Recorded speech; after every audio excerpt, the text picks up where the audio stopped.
Film की शुरुआत हमें 2011 के एक सीन से होती है जो राजस्थान के प्रसुल गांव का है। यहाँ हम राजाराम सोलंकी से मिलते हैं जो एक साधारण किसान है। इस दिन वो अपनी बहू को लेकर कोर्ट पहुंचा है। मामला उसकी जमीन का है। उस पर ब्याज न चुकाने का आरोप है और गांव का जमींदार दावा करता है कि उसने वो जमीन कानूनी तरीके से खरीद ली है। राजाराम कोर्ट में रो रो कर कहता है कि ये सब जाली कागजात का खेल है, पर कोर्ट फैसला सुनाता है कि जमींदार के पास जमीन लेने का पूरा कानूनी हक है। राजाराम टूट जाता है। उसकी बहू भी जब सच्चाई बोलने की कोशिश करती है तो कोर्ट में उसे सबके सामने डांट दिया जाता है। जज तक कह देते हैं यहां सिर्फ मर्दों को बोलने का अधिकार है। अगर तुम्हें हमारा फैसला गलत लगता है तो पुलिस जाओ, डीएम जाओ, हाई कोर्ट, सुप्रीम कोर्ट जाओ, जहां चाहो जाओ, लेकिन फैसला यही रहेगा। हार मानकर राजाराम और उसकी बहू लौट आते हैं। उस रात राजाराम अपनी छोटी सी झोपड़ी में बैठा अपने बेटे की फोटो को देखता है। बेटा जो अब शहीद हो चुका है, आर्मी में था। उसकी विधवा यानी राजाराम की बहू आज भी उसी घर में रहती है। राजाराम पुरानी डायरी खोलता है जिसमें लिखा है कि यह जमीन उसके परदादा से दादा को और फिर दादा से उसे मिली थी। ये वही जमीन थी जो वो अपने बेटे को देना चाहता था, लेकिन अब वो उसके पास नहीं है। राजाराम के लिए यह जमीन सिर्फ कमाई का जरिया नहीं थी, बल्कि मां जैसी थी। इस पर क्या उगाना है, किसे देनी है, ये उसका हक था, लेकिन अब सब छिन गया। देर रात वो अपना सामान समेटता है, पत्नी के पास रखता है और चुपचाप घर से निकल जाता है।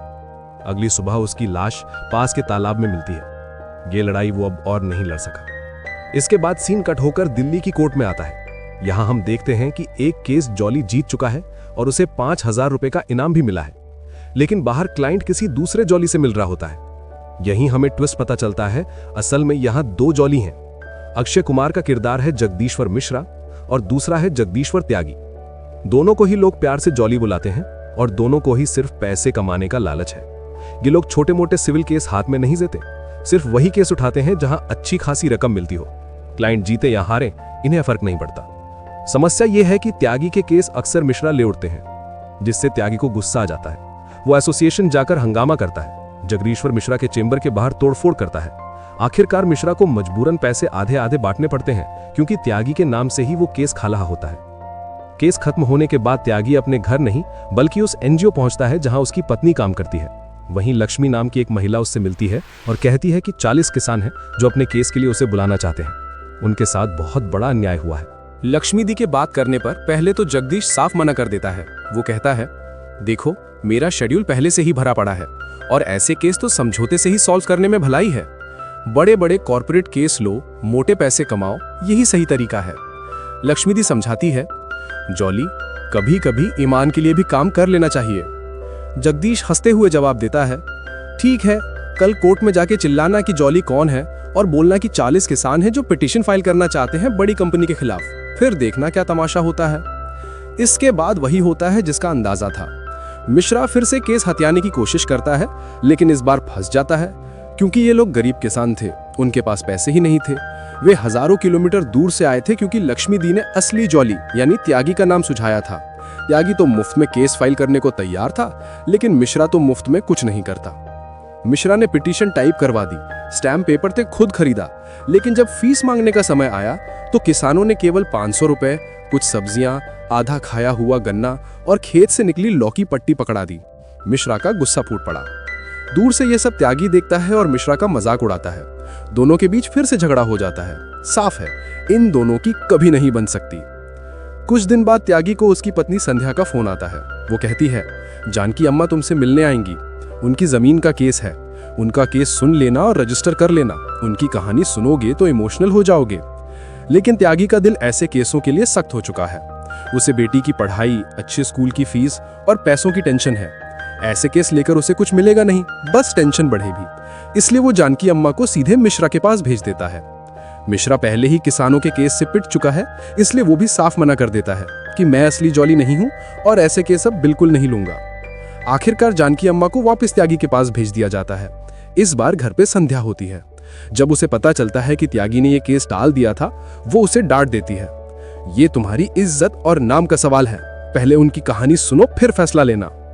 फिर जानकी अम्मा अपनी कहानी बताती हैं, कैसे उनके पति की मौत हो गई, कैसे उन्होंने सिस्टम से लड़ने की पूरी कोशिश की लेकिन न्याय नहीं मिला। अब कहानी में आते हैं सबसे बड़े ट्विस्ट पर। केस का नाम है कल्कि Rajaram Solanki versus imperial group. ये एक बड़ी पिटीशन है उस कंपनी के खिलाफ जिसने कई किसानों की जमीन अवैध तरीकों से हड़प ली थी। किसी को लालच देकर, किसी को धमकाकर और कुछ जगहों पर तो जान से मारकर उनकी जमीन छीनी गई। जानकी अम्मा जब अपनी पूरी कहानी सुनाती है तब जॉली का दिल पिघल जाता है।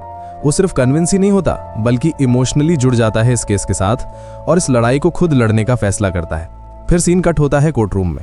त्यागी जज से मिलने पहुंचता है और जज कोई और नहीं बल्कि हमारे प्यारे गोलू मोलू टेडी बियर जज होते हैं। भाई बंदा देखने में जितना क्यूट है उतना ही खतरनाक फैसले देता है। इस बार और भी हैंडसम लग रहा है क्योंकि हाल ही में जिम ज्वाइन किया है, थोड़ा वेट भी घटाया है और स्टाइलिश बनने के लिए टिंडर तक शुरू कर दिया है।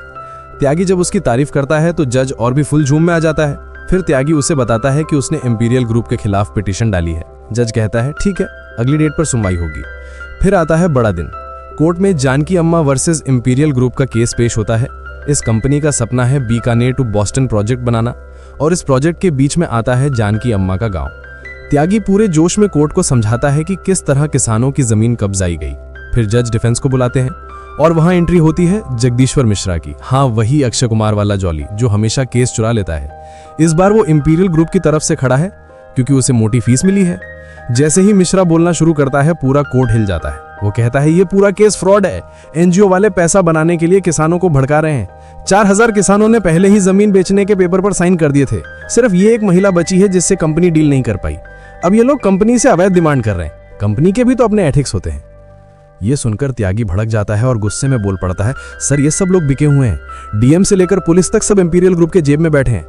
जज तुरंत त्यागी को डांट लगाता है, जबान संभाल कर बात करिए वकील साहब, डीएम यूपीएससी पास करके बनते हैं, ये कोई छोटी बात नहीं है। आपके पास क्या सबूत है कि उन्होंने जबरदस्ती साइन करवाए? पेपर तो पेपर है। 4000 लोगों के सिग्नेचर को मैं अमान्य नहीं मान सकता। सिर्फ एक को दिक्कत है और वो एनजीओ के पास गई है, इसका मतलब शक तो बनता है। जज फिर सुनवाई की अगली डेट तय कर देते हैं और मिश्रा की तारीफ भी कर देते हैं। मिश्रा जी, आपने अच्छा डिफेंस रखा है। फिर सीन कट होकर हमें केतन जी दिखते हैं जो किसी बड़ी मीटिंग में बैठे हैं और इंपीरियल ग्रुप के अगले कदम की प्लानिंग कर रहे हैं। मीटिंग में केतन जी एक बहुत दमदार लाइन बोलते हैं, तुम लोग अपने देश में देखो, महान लोगों की लिस्ट में कभी किसी व्यापारी का नाम नहीं आता। तुम लोग सेलिब्रिटीज को अपना हीरो बना लेते हो, पॉलिटिशियंस को अपना आदर्श बना लेते हो, लेकिन असल में इस देश को चलाने वाले उद्योगपति हैं। देश में रिसर्च से लेकर हर नई खोज तक इनका सबसे बड़ा हाथ होता है। यही लोग टैक्स भरते हैं, यही पैसा सरकार को मिलता है और देश का विकास इन्हीं के दम पर होता है। अगर तुम्हें किसी को आइडल बनाना है तो किसी बिजनेसमैन को बनाओ। मैं ये नहीं कह रहा कि मुझे बनाओ, पर किसी उद्योगपति को जरूर बनाओ। मीटिंग खत्म होने के बाद उनका एक कर्मचारी केतन जी को बताता है कि जगदीश चंद्र मिश्रा यानी जॉली ने केस संभाल लिया है और अगली डेट मिल चुकी है। वर्मा जी भी जल्द आने वाले हैं और वो केस को आगे लीड करेंगे। फिर मिश्रा को इनवाइट किया जाता है एक पार्टी में। मिश्रा पहले तो सोचता है ये कोई होटल है, लेकिन पता चलता है कि ये तो केतन जी का प्राइवेट पेंट हाउस है। मिश्रा अपने कर्मचारी से कहता है, भाई मेरे 25,000 बनते हैं, दे दो ताकि बेटे की फीस भर पाऊं। कर्मचारी लसकर कहता है, तुम केतन जी की पार्टी में खड़े हो, थोड़ी देर रुक जाओ। तभी केतन जी खुद आते हैं और मिश्रा को देखते ही कहते हैं, अरे जॉली, कानपुर वाले, इधर आओ, तुमने मेरे केस को बहुत अच्छे से हैंडल किया है, बताओ तुम्हारी फीस कितनी है? मिश्रा कहता है, सर बस 500 रुपए दे दीजिए, अभी बस उतना चाहिए। केतन जी मुस्कुराते हैं और अपने आदमी से कहते हैं, इसे 50,000 दो और बोलो कि अब से सिर्फ मेरे केस पर काम करें। मिश्रा खुशी से झूम उठता है। केतन जी आगे कहते हैं, ये 500 नहीं, 500 रोजाना मिलेंगे, बस मेरे लिए काम करना। मिश्रा बेहद खुश होकर पार्टी से निकलता है। स्कूटी पर बैठकर घर लौटते समय वो मटन बिरयानी पैक करवा लेता है, लेकिन घर पहुंचते ही उसका मूड बदल जाता है। दरवाजे पर जानकी अम्मा बैठी होती हैं। उसकी पत्नी पुष्पा बताती है कि अम्मा कई घंटों से बाहर बैठी हैं। मिश्रा अम्मा से कहता है, अम्मा गांव लौट जाइए, कंपनी से समझौता कर लीजिए, इस केस में जीतना नामुमकिन है, मैं आपको कुछ पैसे दे देता हूं। लेकिन अम्मा कहती हैं, बेटा मैं पैसे के लिए नहीं लड़ रही, मेरे घर में अब कोई नहीं बचा, सब मर चुके हैं, कैसे मरे ये भी सुन लो। फिर अम्मा अपनी दर्दनाक कहानी सुनाती हैं। वो बताती हैं, पहले मेरे पति को खत्म कर दिया गया, फिर मेरी बहू पर इल्जाम लगाया गया कि उसका अपने ससुर से गलत रिश्ता है, गांव में मेरी इज्जत मिट्टी में मिल गई, बदनामी के डर से मेरी बहू ने फांसी लगा ली। एक दिन केतन खुद 10 लाख रुपए का चेक लेकर आया था। मैंने चेक उसके मुंह पर फेंक मारा और कहा कि मेरी जमीन लौटा दो, मैं अपनी जमीन नहीं बेचूंगी। तभी से उसने कसम खा ली कि मुझे और मेरे जैसे हजारों लोगों को इस गांव से उखाड़ फेंकेगा। अम्मा की कहानी सुनने के बाद मिश्रा अंदर से हिल जाता है। अगले दिन वो सीधा केतन के ऑफिस पहुंचता है। गुस्से में उसके कर्मचारी को मारने ही वाला होता है कि केतन खुद आकर उसे रोकता है। मिश्रा को अपने आलीशान ऑफिस में लेकर जाता है और कहता है, ठीक है, ये चेक लो, जो अमाउंट चाहो भर लो, मैं तुम्हें अपनी तरफ से सैलरी पर रखता हूं, बस इस केस में मुंह मत खोलना। मिश्रा चुप नहीं रहता। वो कहता है, मुझे आपके 3800 करोड़ की प्रॉपर्टी का आधा चाहिए, क्योंकि जिनके लिए मैं लड़ने वाला हूं उन्होंने भी अपना सब कुछ मेरे भरोसे छोड़ दिया, यहां तक कि अपनी एक बकरी तक। और मैं उन्हें धोखा नहीं दे सकता। ये सुनकर केतन समझ जाता है कि मिश्रा जितना भी शातिर हो, उसका दिल ईमानदार है। जो केस उसके दिल को छू जाए उसे वो आखिर तक लड़ता है। यही डर केतन के चेहरे पर साफ दिखता है। इसी डर से वो अपने सबसे बेहतरीन लॉयर वर्मा जी को बुलाता है, जो इस समय लंदन में एमपी का केस लड़ रहे हैं। अगर जॉली को केस जीतना है तो सबसे पहले त्यागी और मिश्रा को एक टीम बनना पड़ेगा। लेकिन त्यागी को मिश्रा पर भरोसा करना आसान नहीं लगता, क्योंकि अतीत में उसने कई बार धोखा दिया है। क्लाइंट छीनना, झूठ बोलना, चालाकियां करना, ये सब उसके लिए आम बात है। फिर भी थोड़ा बहुत ईमानदारी इसमें बाकी है। जॉली LLB 2 में भी देखा था कि कैसे मिश्रा ने अपने कॉन्साइंस के चलते पूरे पुलिस सिस्टम को हिला दिया था। इसीलिए त्यागी को भरोसा करना पड़ता है।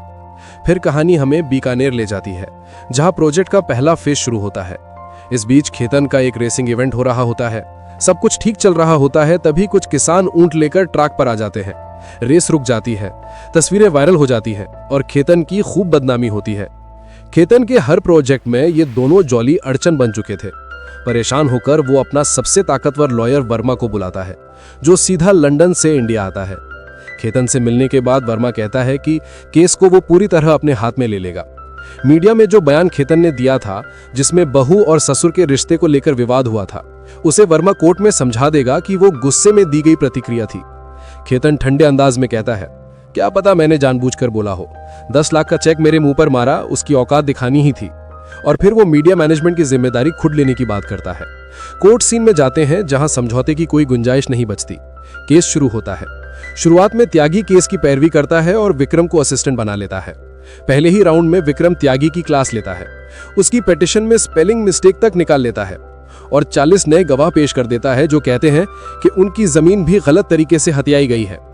विक्रम पलटवार करते हुए कहता है, ये सब की जमीन 1 साल पहले ही ली जा चुकी थी, तब साइन किए थे, अब क्यों याद आया, केस बनता ही नहीं है। लेकिन यहाँ ट्विस्ट आता है। कोर्ट दस्तावेज खारिज कर देता है। जज फैसला सुनाने के बजाय दोनों जॉली को एक और मौका देता है। वो जानता है कि ये दोनों चाहे जैसे हो, दिल से ईमानदार हैं। अगर ये सबूत लाते हैं तो सच सामने जरूर आएगा। लेकिन जब त्यागी की पिटीशन खारिज होती है तो मिश्रा हंस देता है। गुस्से में दोनों बाहर जाकर भिड़ जाते हैं। जानकी अम्मा ये देखती हैं और निराश होती हैं। घर जाकर उनकी पत्नियां समझाती हैं और आखिरकार दोनों हाथ मिला लेते हैं। इसके बाद वे मिलकर सबूत जुटाने में लग जाते हैं। लेकिन खेतन भी चुप नहीं बैठता। उसके लोग लगातार जॉली और त्यागी की गतिविधियों पर नजर रखते हैं। खेतन DMG से मिलकर गांव में ऐलान करवा देता है कि ये जमीन अब खेतन ग्रुप की है और 24 घंटे के भीतर गांव खाली करना होगा। ये सब उसकी पहले से बनाई गई प्लानिंग का हिस्सा था। दोनों जॉली गांव वालों को समझाते हैं कि देखो, अगर तुम आज खामोश रहे तो ये लोग तुम्हारी पूरी जमीन पर कब्जा कर लेंगे। बाद में हम भी कोर्ट में कुछ नहीं कर पाएंगे। इसलिए उठो, एकजुट हो जाओ और धरना दो। और याद रखो, तुम्हारे पास सबसे बड़ा हथियार है तुम्हारा स्मार्टफोन। पुलिस के पास बंदूक होगी, लेकिन तुम्हारे पास कैमरा है। बस रिकॉर्ड ऑन करो और जो भी हो रहा है उसे पूरी दुनिया को दिखाओ। इसके बाद हम देखते हैं कि खेतन ग्रुप एक शातिर प्लान बनाता है। उनका मकसद है पुलिस और किसानों के बीच भिड़ंत करवाना। और ठीक वही होता है। किसी अज्ञात शूटर से DMG पर गोलियां चलवाई जाती हैं। भगदड़ मच जाती है, गोलियां चलने लगती हैं। जॉली भी घायल हो जाता है। मिश्रा उस शूटर के पीछे भागता है, लेकिन उसे पकड़ नहीं पाता। खेतन के लोग उसे भी गोली मार देते हैं ताकि कोई सबूत ना बचे। जब मिश्रा लौटता है तो पूरा गांव खून से लाल हो चुका होता है। कई लोग मारे गए, बाकी घायल पड़े हैं। त्यागी की हालत भी बेहद गंभीर होती है। मिश्रा खुद उसे हॉस्पिटल पहुंचाता है। जानकी अम्मा भी जख्मी पड़ी होती है। अगले दिन केस की सुनवाई फिर से होती है। वर्मा जज से कहता है, माननीय न्यायाधीश, अब बस फैसला सुनाइए। जो कुछ भी हुआ उसके लिए मैं खेद प्रकट करता हूं, लेकिन ये देखिए, एक DM पर गोलियां चली, पुलिस घायल हुई, गांव वालों ने जो किया है वो माफ करने लायक नहीं है। लेकिन इस बार कोर्ट रूम पूरी तरह कैमरों के सामने लाइव हो रहा होता है। पूरा देश देख रहा होता है। वर्मा अपनी दलील रखता है, सर, ये आंदोलन हमारे देश के विकास को रोक रहा है। मैंने बीकानेर पर रिसर्च की है और उसमें साफ लिखा है कि यहाँ की जमीन बंजर हो रही है, बारिश नहीं होती, पानी की किल्लत है। अगर इंडस्ट्री लग जाएंगी तो गांव वाले रोजगार पाएंगे, इलाके में तरक्की आएगी। बीकानेर ही नहीं, पूरा इलाका बदलेगा। इसलिए मेरा मानना है कि यह प्रोजेक्ट बनना जरूरी है। अब क्रॉस एग्जामिनेशन में मिश्रा खड़े होते हैं और पलटवार करते हैं, सर, आप कितनी बार ऐसा रिसर्च कर चुके हैं?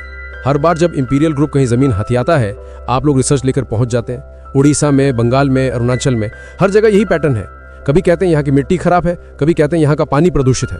असल में तो आपके रिसर्च का मकसद सिर्फ एक है, गांव वालों को उनकी जमीन से बेदखल करना। पूरा कोर्ट रूम सन्न रह जाता है। मिश्रा की बातों से साफ हो जाता है कि यह रिसर्च महज एक बहाना है। वर्मा फिर से अपनी बात रखता है, सर बार बार ये आरोप लगाना कि हम मिले हुए हैं बिल्कुल अनएथिकल है। ये प्रोजेक्ट नेशनल इंटरेस्ट में है। देश में हर बड़ा काम, हर बड़ा इंफ्रास्ट्रक्चर बनाने के लिए किसी ना किसी को तो त्याग करना ही पड़ता है। अगर आज हम घर बैठे खाना ऑर्डर कर पा रहे हैं, गेम खेल पा रहे हैं, ऑनलाइन सर्विस ले पा रहे हैं, तो ये उन्हीं उद्योगपतियों की वजह से है जो अपनी मेहनत और पैसे से विकास की राह बनाते हैं। ये लोग कभी समझ ही नहीं पाएंगे कि किसी साधारण इंसान की जिंदगी को बेहतर बनाने के लिए किसी को बलिदान देना जरूरी है। इसी बीच मिश्रा का फोन बजता है।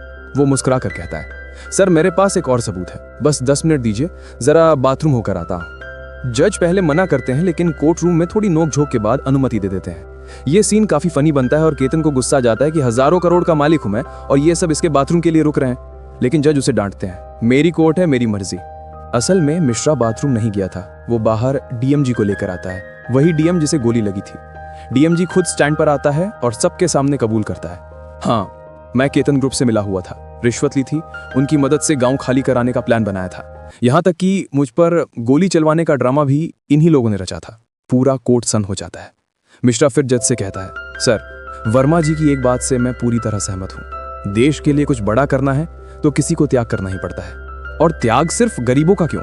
आइए सर कुछ तस्वीरें देखते हैं। मिश्रा स्क्रीन पर दिल्ली के उस इलाके की तस्वीर दिखाता है जहां सरकार रिसर्च सेंटर बनाना चाहती है, लेकिन बीच में एक आलीशान बंगला अटका हुआ है। सर ये बंगला केतन जी का है, क्या केतन जी इसे खुशी खुशी छोड़ देंगे ताकि देश का रिसर्च सेंटर बन सके? केतन गुस्से में फोटो फाड़ देता है, नहीं। मिश्रा अगली तस्वीर दिखाता है, ये वर्मा जी का फार्म हाउस है। वर्मा जी आप देश के लिए त्याग करेंगे?